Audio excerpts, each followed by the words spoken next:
पापा, बस हम लोग निकल रहे हैं, शाम तक लौट आएंगे। आप प्लीज़ घर का ख्याल रखना। हाँ, आपका खाना टेबल पर रख दिया है, जब भी भूख लगे लेकर खा लेना। रात तक का ही खाना बना दिया है, हम लोगों को आने में देर हो जाएगी तो थकने के बाद खाना नहीं बनेगा और हम लोग वैसे भी खाना खा कर आएंगे। और हाँ, जाते जाते बाहर का ताला लगाकर जा रहे हैं, अपना ख्याल रखना। दोनों बेटे और बहू कहते हुए अपने अपने परिवार के साथ घर से बाहर निकल गए। आज इन लोगों का रिजॉर्ट जाने का मूड है। सुबह से शाम तक वही मौज मस्ती करने का इरादा है। एक बार भी किसी ने विशंबर जी से नहीं पूछा कि वो भी जाना चाहते हैं या नहीं। सोफे पर से उठकर खिड़की के पास चलकर गए और खिड़की में से नीचे देखा तो दोनों अपनी कारों में बच्चों के साथ बैठकर रवाना हो गए। थोड़ी देर तक खिड़की के बाहर यूं ही ताकते रहे। उसके बाद उदास मन से धीरे धीरे चलते हुए टेबल पर आए और वहां रखे हुए खाने को खोलकर देखा। कैसरोल में 5 रोटियां, डोंगे में पतली सी दाल, एक प्लेट में सलाद के नाम पर एक प्याज काटकर रखा हुआ था। खाने को देखते ही मन सोचने लगे कि अभी तो सुबह के 8 ही बजे रहे हैं। आज पूरा दिन मुझे इसी खाने से निकालना है। रात को भी खाना नहीं मिलेगा, इतने से मेरा पेट कैसे भरेगा।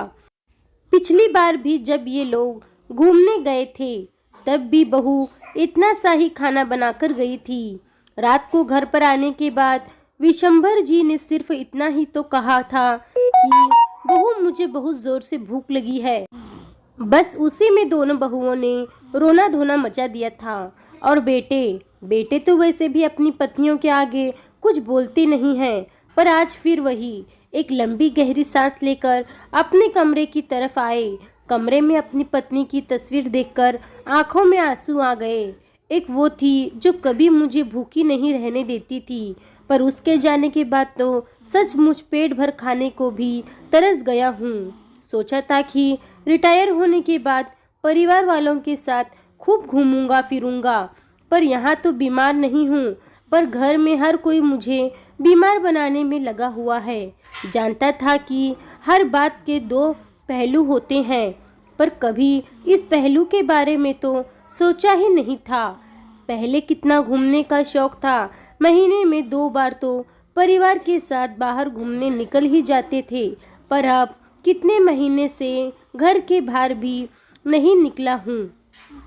ये लोग जब भी कहीं जाते हैं ताले में बंद करके जाते हैं, एक बार भी नहीं पूछते कि पापा आपको भी चलना है क्या। अब तो घुटन सी होने लगी है, किसी से बाहर बात भी नहीं करने देते और खुद भी बैठकर बात करना पसंद नहीं करते। आजकल पता नहीं दोस्तों के भी फोन आने बंद हो गए हैं, न उनका फोन लगता है। अपने घर का चौकीदार बनाकर रख दिया है मुझे। जब हाथ पैर चल रहे हैं तब मेरी कदर नहीं है, तो जिस दिन बिस्तर पकड़ लूँगा तो मुझे पूछेंगे भी नहीं। किसी न किसी निर्णय पर पहुँचना बहुत ज़रूरी हो चुका है। अभी विशंबर जी मन ही मन सोच रहे थे कि उनके फ़ोन पर एक अननोन नंबर से फ़ोन आया। जब मोबाइल उठाया तो दूसरी तरफ उनके दोस्त निर्मल जी बोल रहे थे, और विशंभर कैसा है, कितने दिनों बाद तेरा फ़ोन लगा है। अरे निर्मल, आज इतने दिनों बाद तुझे मेरी याद कैसे आई। भाई, यह पूछने के लिए कि कब तक भाभी के जाने का गम मनाएगा। कुछ आगे का सोचा है कि नहीं। मतलब यह कि इस बार हम सारे दोस्त मिलकर रामेश्वरम घूमने जा रहे हैं। तू भी चलेगा इस बार। पिछली 2 बार भी मना कर चुके हो। मैंने मना किया कब? तुम। अरे पिछली बार वैष्णो देवी यात्रा पर गए थे और उससे पहले निर्मल मानस रोवर यात्रा पर गए थे। तेरे फोन पर लगाओ तो लगता नहीं है। आखिर तेरे बेटों को फोन लगाया तब तेरे बेटों ने ही कहा कि पापा मना कर रहे हैं। अब मम्मी के बगैर उनका कहीं मन नहीं लगता। इस बार मैंने किसी और नंबर से फोन लगाया तुझे। कमाल है, ये नंबर तो लग गया। सुनकर विशंभर जी हैरान रह गए। उन्हें तो बिल्कुल नहीं पता था कि पहले भी 2 यात्रा जा चुकी है, मतलब बेटों ने उन तक बात पहुंचाई ही नहीं। और फिर उनका मोबाइल, अरे क्या हुआ, जवाब तो दे। अचानक निर्मल जी की आवाज़ से विशंबर जी की तंद्रा टूटी। अरे हाँ, इस बार ज़रूर जाऊंगा। कितना क्या पेमेंट देना है वो बता चल, मैं तुझे अपने व्हाट्सएप ग्रुप में शामिल कर लेता हूँ और वहीं सारी डिटेल भेज देता हूँ। और रही बात पेमेंट की, वो तो तू बाद में दे देना, कम से कम तूने हाँ तो की।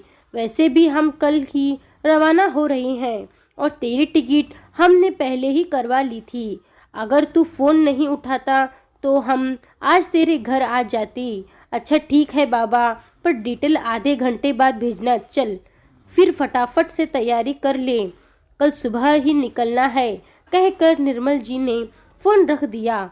निर्मल जी के फ़ोन रखते ही विशंबर जी ने अपना फ़ोन चेक किया।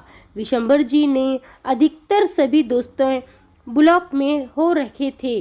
उन्हें याद आया कि पिछली बार बच्चों को मेरे भरोसे छोड़कर चारों उठी घूमने गए थे। देखकर विशंभर जी का दिमाग चकरा गया। इतना बड़ा धोखा। कुछ देर तक आंखों में आंसू लिए अपनी पत्नी की तस्वीर की तरफ देखते रहे। फिर आंसू पोंछकर सबसे पहले विशंभर जी ने अपने सारे दोस्तों को अनलॉक किया। जितना समझ आया उस हिसाब से पैकिंग कर ली और इंतज़ार करने लगे दूसरे दिन का। रात को बच्चे जब घर आए तब विशंभर जी सो चुके थे। किसी ने भी उनके कमरे में जाने की जहमत नहीं उठाई। सब अपने अपने कमरे में जाकर सो गए।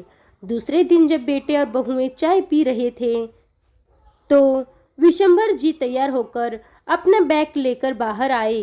उन्हें देखते ही बड़ा बेटा बोला, अरे पापा, अब कहाँ चल दिए?